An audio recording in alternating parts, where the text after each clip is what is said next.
Doctor Virendra आपका स्वागत करता हूं वीरेंद्र आयुर्वेदा चैनल पर।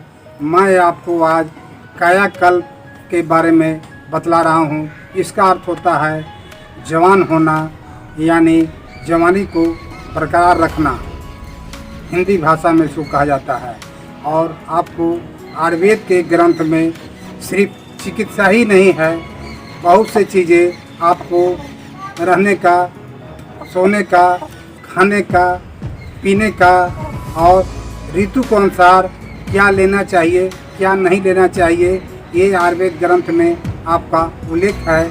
जैसे रात्रिचर्या, दिनचर्या, दिन में क्या भोजन लेना चाहिए, कब लेना चाहिए, किस समय स्नान करना चाहिए, किस समय पूजा पाठ करना चाहिए, या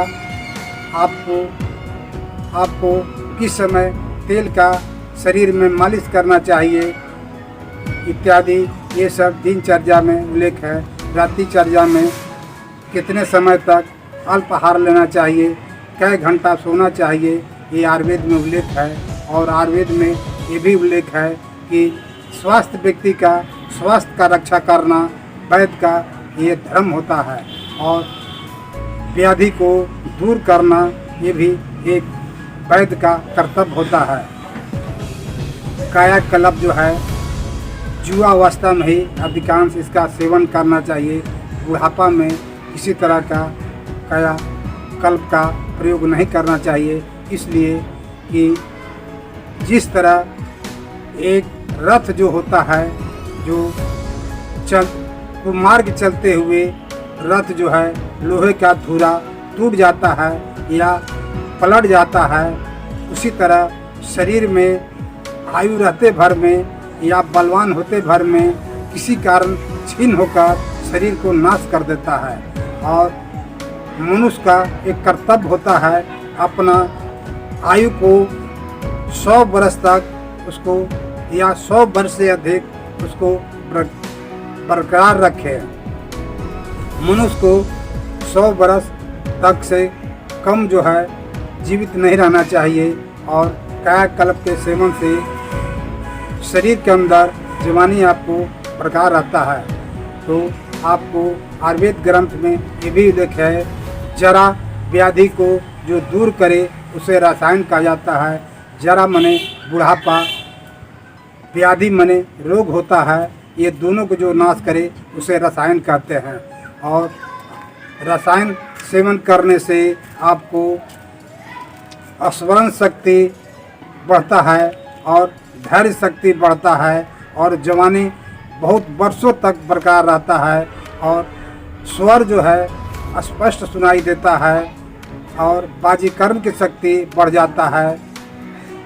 बाजीकरण की शक्ति बढ़ जाता है, शरीर जो है सुंदर दिखाई देने लगता है, और देह और इंद्रियां में भी शक्ति और बल का वृद्धि होने लगता है। ये रसायन सेवन करने से होता है, और रसायन सेवन करने से कायाकल्प होता है।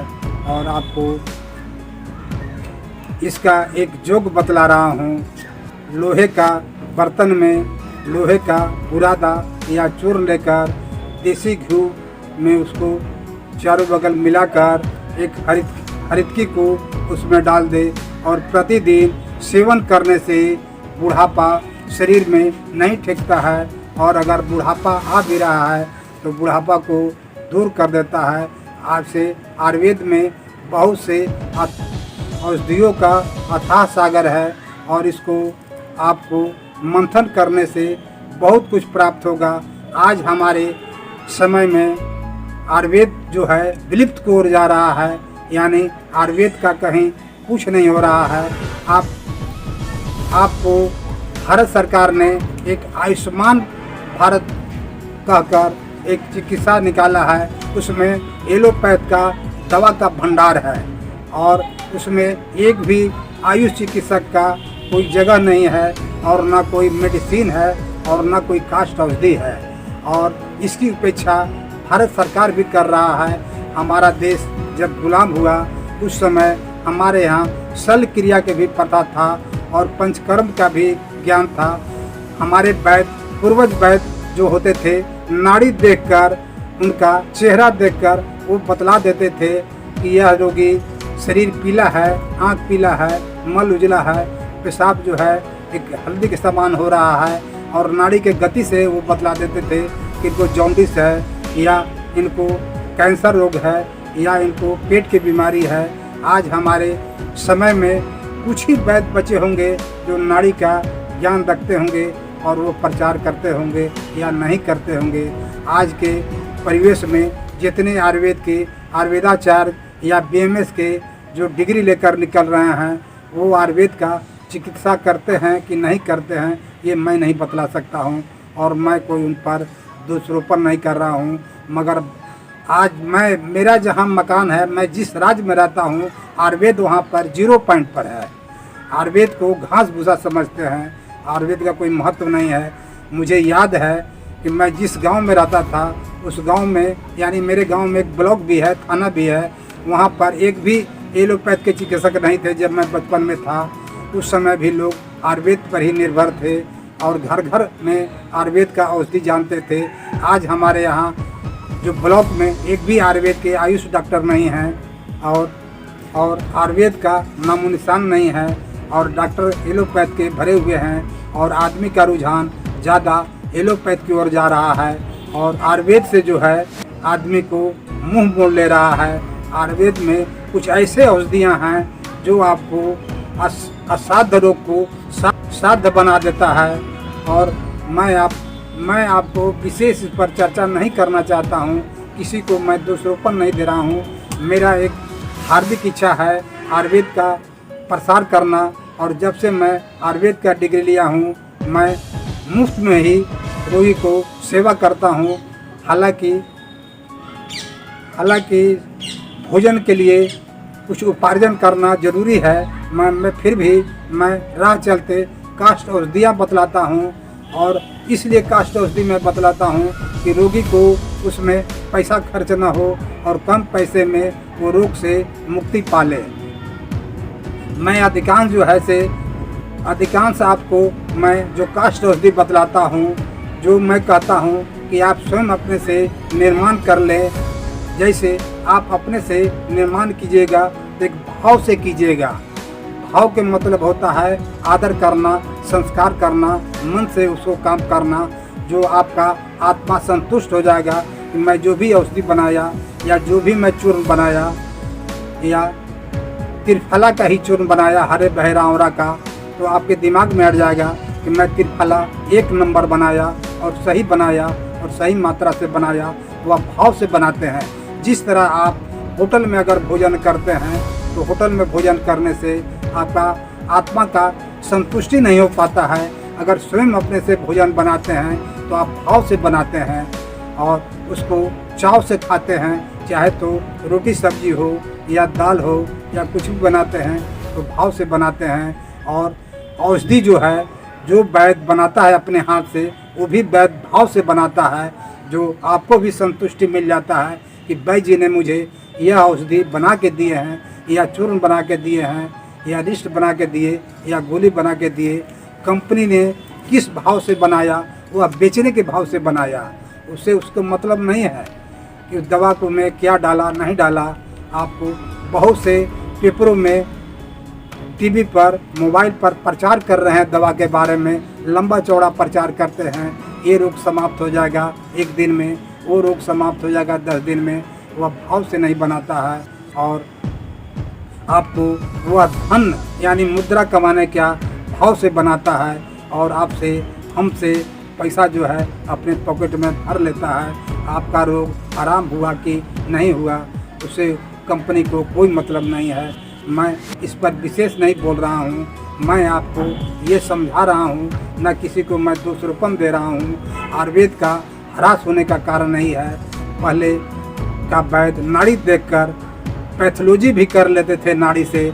आज पैथोलॉजी कराना जाइए एलोपैथ में तो किसी रोग का आपको 50,000 रुपया से या 25,000 रुपया से पैथोलॉजी कराने में कम नहीं लगेगा, और वह गरीब कहाँ से पैथोलॉजी करा सकता है। इसलिए मैं यथा प्रयास करता हूँ कि सरल से सरल आपको औषधि बतलाए, और औषधि के सेवन करने से आपको निश्चित लाभ मिलेगा, और भाव से उस औषधि को सेवन कीजिएगा और हमारा आयुर्वेद जो है हमारा पूर्वजों का देन है। जैसे हिंदू धर्म ग्रंथ में आपको ऋग्वेद में, अर्थवेद में, महाभारत में, ये रामायण में भी ऐसा आयुर्वेद का दवा का उल्लेख मिलता है। और ऋग्वेद और अर्थवेद बहुत पुराना ग्रंथ है हिंदू का और पवित्र ग्रंथ है। इसमें आपको आयुर्वेद का उल्लेख मिलता है और आयुर्वेद जो है अथाह सागर है। विदेशियों जो है हमारा पैथी आयुर्वेद का रिसर्च करके अपना मोहर मार के धड़ल्ले से वो मार्केट में बेच रहे हैं। और मैं आपको वही काष्ठ औषधि बतला रहा हूँ कि अपने मन से बनाकर उसका सेवन करें।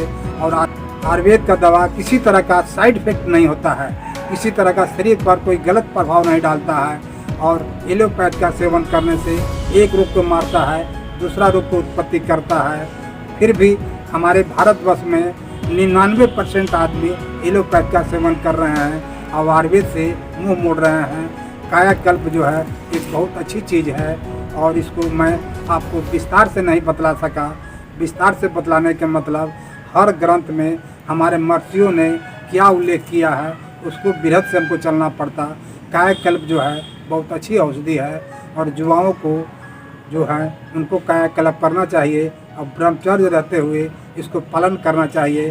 कायाकल्प भी आपको रसायन का 2 भेद होते हैं। एक कुटी प्रवेश जो एक महीने तक उसमें निवास करने से आपको हर चीज़ को उसमें औषधि और हर चीज़ लेकर उसमें रहना पड़ेगा आपको। और उसमें धूप नहीं लगना चाहिए, धुआं नहीं होना चाहिए, किसी स्त्री पर नज़र नहीं पड़ना चाहिए, कोई सपैला सर्प या विष नहीं होना चाहिए, कोई मानव बुर्बक से भेंट नहीं होना चाहिए, कोई पागल कुत्ता से भेंट नहीं होना चाहिए इत्यादि सभी चीज़ से परहेज करते हुए 1 महीना रहने से उसे भी कायाकल्प का उपयोग किया जाता है।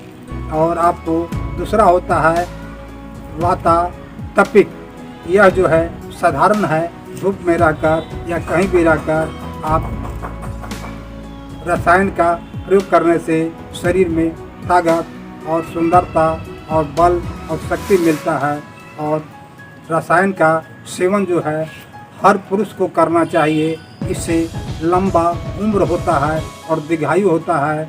नहीं तो शरीर के उपेक्षा करने से, शरीर का छीनता आने पर या चिकित्सा कराने पर भी आपको लंबा आयु रहते भर में छीनता होने के बाद आपका शरीर का नाश हो जाता है। और मैं विशेष आपको नहीं कहना चाहता हूँ और यहीं से वीडियो देखने के लिए आपको मैं धन्यवाद दे रहा हूँ। और वीडियो पर शेयर एवं कमेंट्स जरूर करें। धन्यवाद।